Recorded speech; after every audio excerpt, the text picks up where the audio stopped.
Question 14 focuses on deliberative democracy. It says the model of deliberative democracy is one that is often discussed today as being more democratic than the traditional liberal democratic idea of privileging individual preferences over the public interest. Discuss the merits and challenges of deliberative democracy. You may consider the following questions, and there's a list of questions there. I won't read them all this time. Now, question 14, like I said, focuses on this deliberative democracy. But the week that we read about deliberative democracy, we had Julie McIsaac come in to talk about how the municipal level of governance works. And it's often at the municipal level that you will see the closest to a deliberative model in action. So in answering this question, you can refer to her presentation if you like. One of the things to notice too is that the title of Chapter 9, Deliberative Democracy and the Defense of the Public Realm, the title signals to the reader that the deliberative democratic model is one that aims to improve the quality of democracy, to enhance the nature and form of political participation, rather than just increasing democracy for its own sake. Those who argue for deliberative democracy and argue for informed debate, the use of the public use of reason and the impartial pursuit of truth are all, that's what they're arguing for. They're arguing for having improved informed debate, using reason in our public spaces and using impartialism to come up with a better quality of democracy. Now, Held says in the Principles of Justification here that the terms and conditions of political association proceed through the free and reasoned assent of its citizens. The mutual justifiability of political decisions is the legitimate basis for seeking solutions for collective problems here. So what does this mean? He's really saying that the main way that governance happens is through the free and reasoned assent or agreement of the citizens. In other words, citizens solve problems by discussing them and debating them using reason or rational thinking. Because citizens are able to do this freely and they have the opportunity to come to conclusions about the best solutions, because of this process, he says the solutions or decisions are more justifiable. So informed debate and the public use of reason is important here. And he has some criteria for rational judgments based on off and proofs. So things like being fact regarding. So it's based on facts, not on emotions. It's future regardings rather than narrow or backwards looking. So it's not about the way something has always been done. It's about, can we make things better for the future? And it's also other regarding. So it doesn't focus on your personal interest. It focuses on what's good for other people. The failures of deliberative democracy are due to being citizens being uninformed or being short-sighted or being self-interested. And so he's looking at asking people to be impartial in figuring out how things should be done and coming to reasonable solutions and things like that. So this is really the important part of the deliberative model. But it does beg a question. It does leave a theoretical dilemma, which is the democratic conception of the common good little more than an aggregation or a grouping together of given individual preferences, or can it be articulated in relation to serious public debate?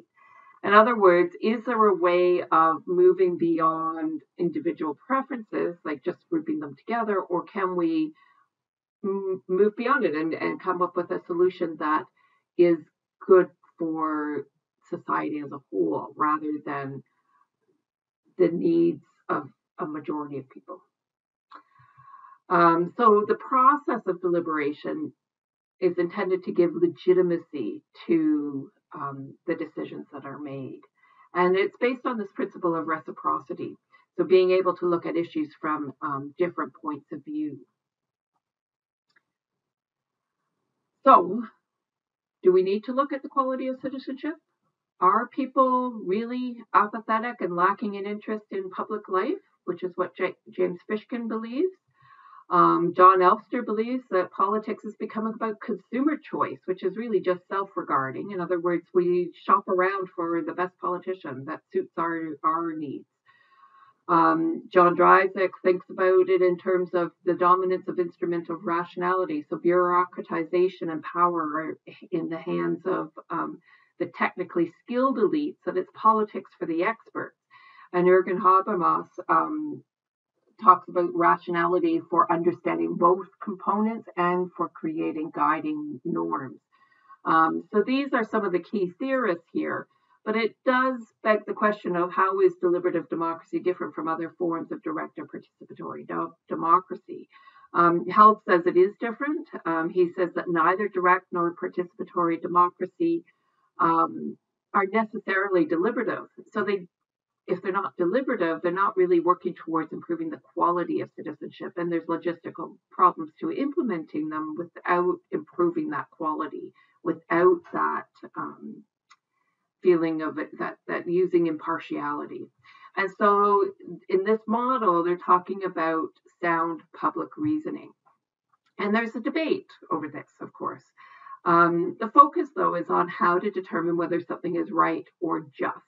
In deliberative democracy, we can't simply accept the preferences of citizens because, as we've said already, the aim is to create a process for examining ideas and opinions about common problems, not just basing it on your personal feelings or beliefs, religious beliefs or something like that. It is about creating a process for examining ideas and opinions from all sides by being impartial about the issues. So being impartial means being open to reasoning from and assessing all points of view before deciding what is right or what is just. It's not simply about following your own self-interest. Now, there are, of course, critiques to this. Some people argue that it's simply too abstract, it's too narrow regarding what constitutes a good argument, and so on. And, of course, facts cannot always solve moral conflicts, because if they're inherent beliefs, then facts aren't going to make a difference in changing people's minds. Now, democratic autonomy and cosmopolitan democracy are the final two theories that are presented in Held's textbook. And so question number 15 addresses these two theories. The question is, what is the relationship between these two models, and how might they improve relationships within and between the world's nations? So you might consider questions such as, what are the significant common features of the two models? What is the essence of the principle of democratic autonomy? Why does Held prioritize the principle of autonomy over simple participation? You could think about how this model is connected to Republican ideas or Marxist ideas or liberal models. And how do these models overcome the limitations of previous models, and so on? So Held's proposed models are democratic autonomy, which focuses on democracy at the state level. And it's based on this principle of autonomy in which, quote, persons should enjoy equal rights and accordingly equal obligations in the specifications of political framework, which generates and limits the opportunities available to them. In other words, we're looking at, we're looking at the idea that, well, so autonomy, if we think about what autonomy is about the idea that human beings are able to reason self-consciously, be self-reflective, and be self-determining. So it's about people's ability to deliberate, to judge, to choose, and to act upon different possible actions in both private and public life. And so he's returning to an argument for more active citizenship again. And it's within this broader political sphere, but he takes on board some of the meanings of new technological advances for possibilities of representation and democracy and so on. So these are things he's trying to take the approach that we can come up with a way of making sure that democracy can work in the world as it exists today, without it being an idealistic model that is set up for failure. So you can think about whether you agree with that or not. And then cosmopolitan democracy focuses on the regional and global levels, looking at transnational and international and globalization, looking at those levels in trying to come up with a model of democracy that accounts for the changes in the world today based on globalization. We know that globalization now means that we are all citizens of a number of overlapping communities. So we're a citizen of a region, nations, global networks, and so on.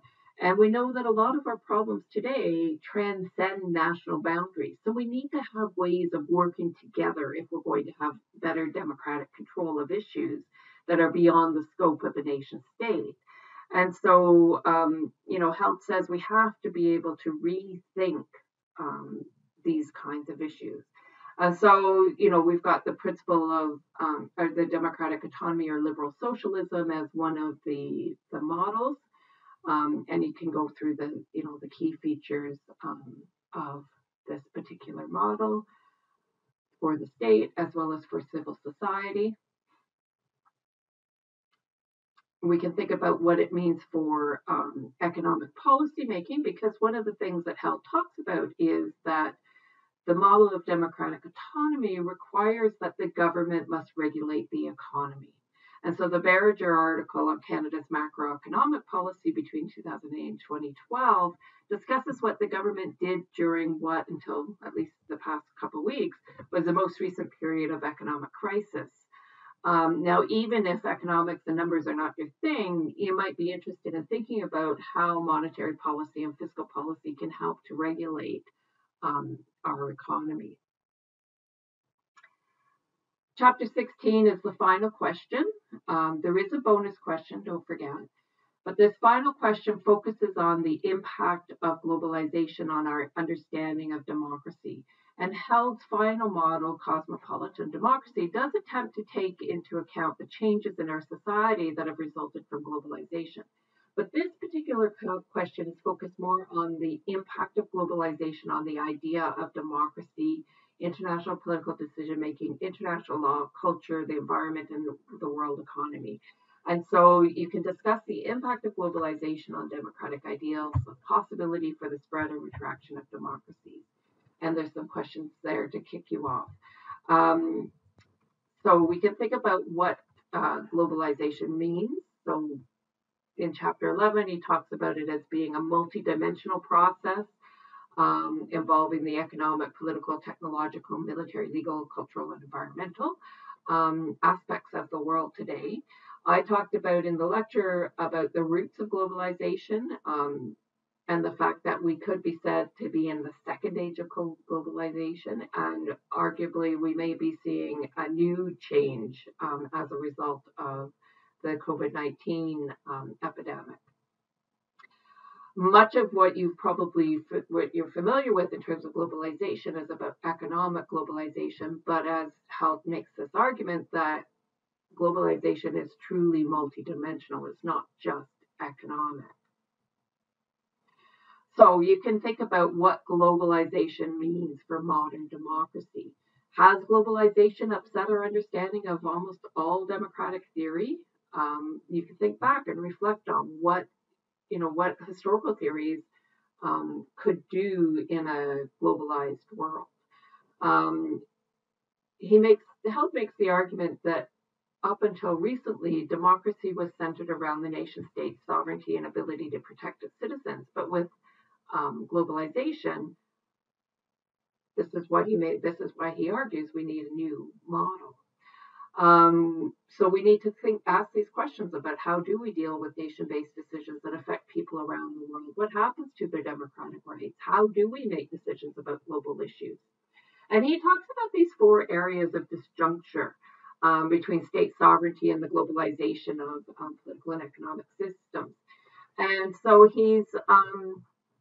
he talks about the first disjuncture as being related to the idea of economic globalization. And so this is the idea that within the world economy, there's a disconnection between the formal authority of the state to make economic decisions or control the economy and the actual system of production, distribution, and exchange that's controlled by multinational corporations. The second disjuncture occurs, or disconnection, right, occurs where international political decision making happens. So it's at the intersection of international rules and organizations that we use to manage our transnational activities.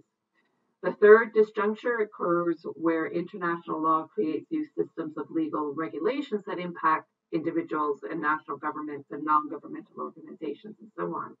And then the fourth disjuncture is about the idea that a nation is an autonomous center of culture that allows opportunity to create and sustain national identity in a secure environment for its people in the face of interlinked changes in the media and the environment.